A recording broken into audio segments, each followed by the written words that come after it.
Our first guest today is the epitome of what it means to be a survivor. We want to welcome Emilee Sparks, the American Heart Association's Go Red for Women National Ambassador, helping to raise awareness through her own harrowing fight for life. We're so delighted to have you here with us.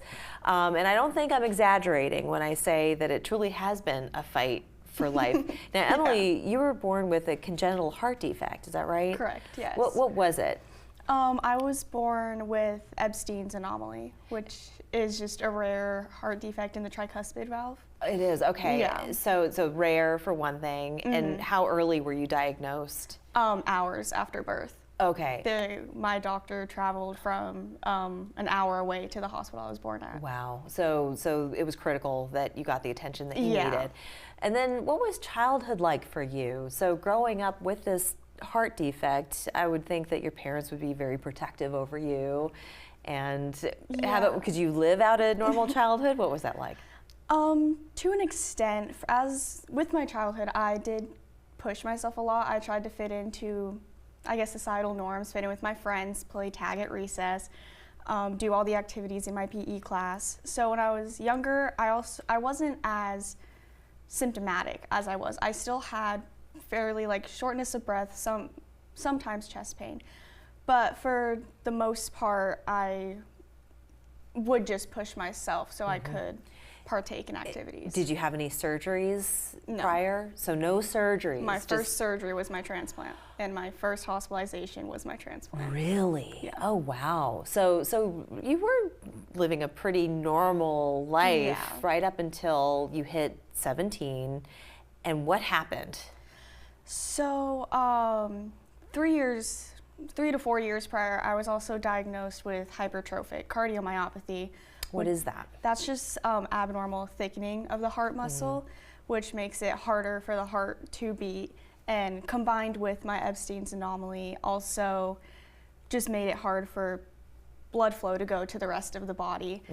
So once I was diagnosed with that, ever since then, I became more symptomatic, more shortness of breath. I converted more into having more chest pain, which became more prominent later as I got older than the shortness of breath. But for the day of my cardiac arrest in November of 2024, I was 17, a senior in high school, and I had a fear of being late to class.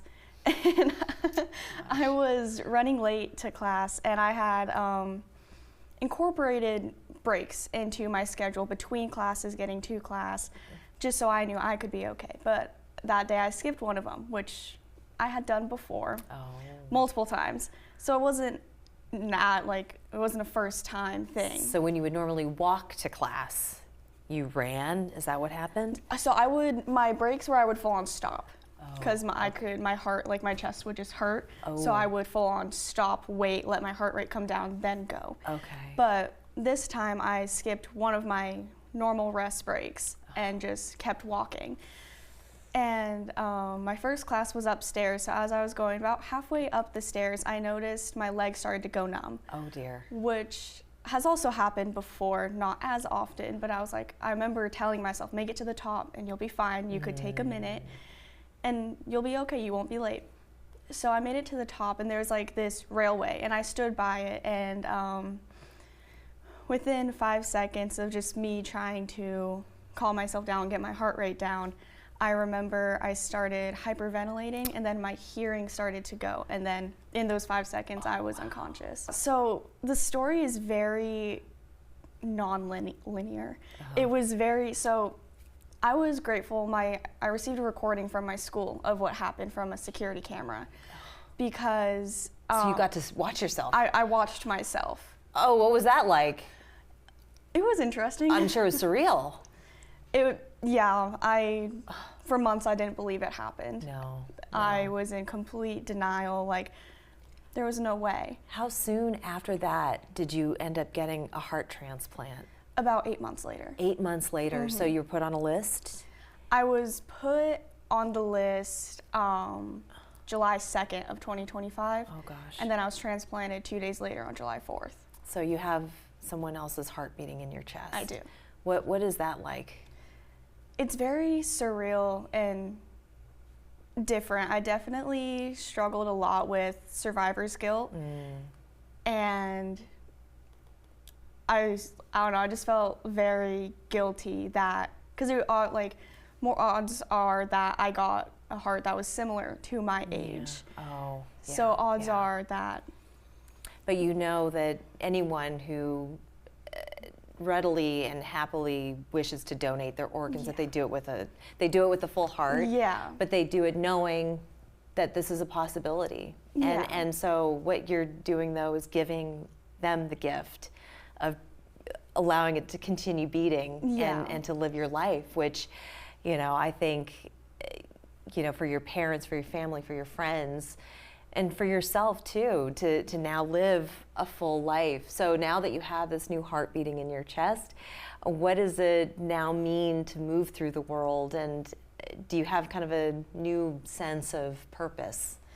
Yeah, since my transplant, well, mostly my cardiac arrest, but I've just wanted to do more, like share my story and do what I'm doing now, just because throughout the whole thing, I did feel alone just because I am so young. Yes. And I don't, like, it's just important to have someone who knows. And like I do have my mom. She had a transplant, but. A heart transplant? A heart transplant. She did. So was this genetic?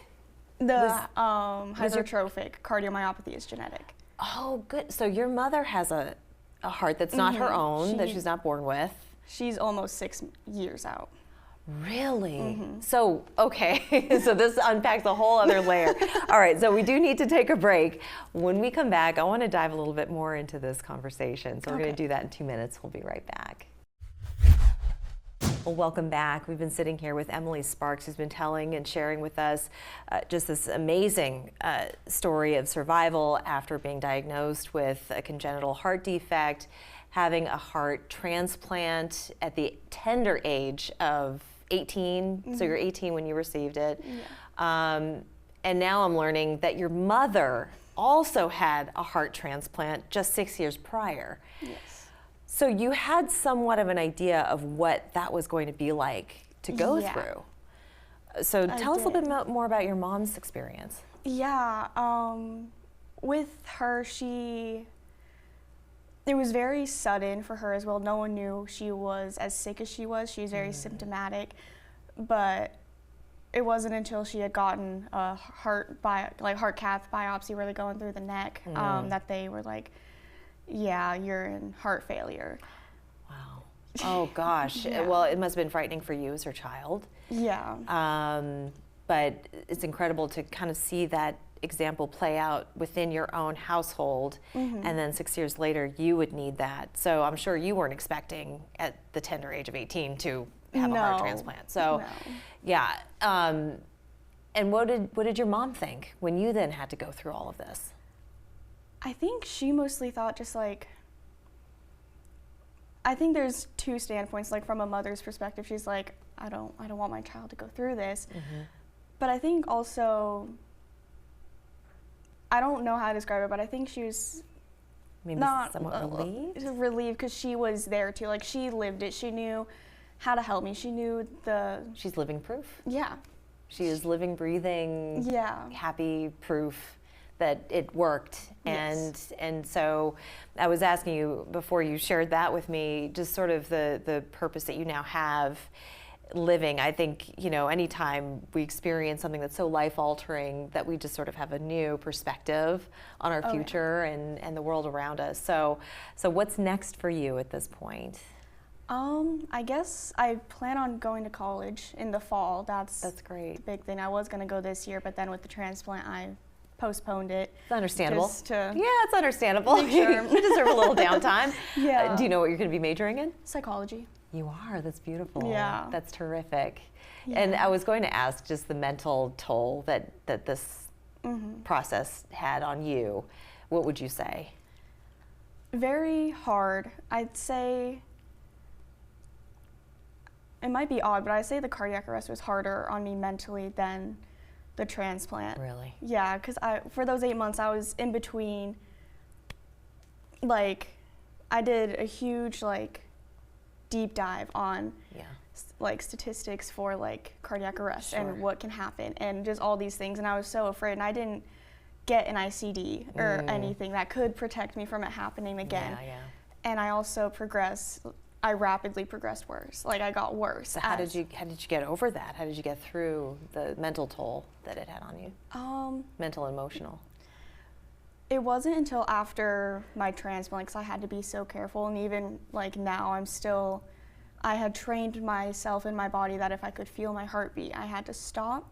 But now I naturally have a higher heart rate and I feel it more now. So now I'm trying to break that habit and say, like, you're okay. Yeah. You can feel your heartbeat and be okay. Good self-talk. Yeah. Good self-talk. It took a lot, but yes, but good self-talk. Well, I want to thank you so much for sharing your story, and you're going to be taking part in an event.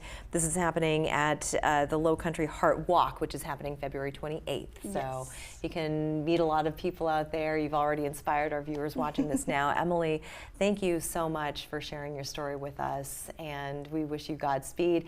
She's also celebrating her birthday in April, so she's going to be the big 19, so we're all going to be celebrating along with you. Thank you very much, Emilee. Thank you so much. We'll be back after this.